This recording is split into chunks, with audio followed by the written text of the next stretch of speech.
మన్నన పొందుతారో వారే మహారాజు అవుతారు. బాహుబలి నేను చూశాను. చచ్చిన వాడు ఎలా వస్తాడ్రా?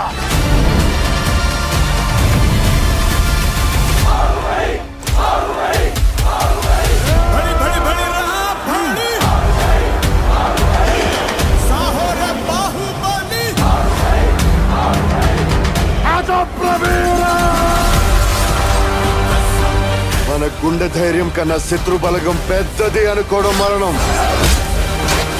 ఆ మరణాన్ని జయించడానికి నేను వెళ్తున్నాను.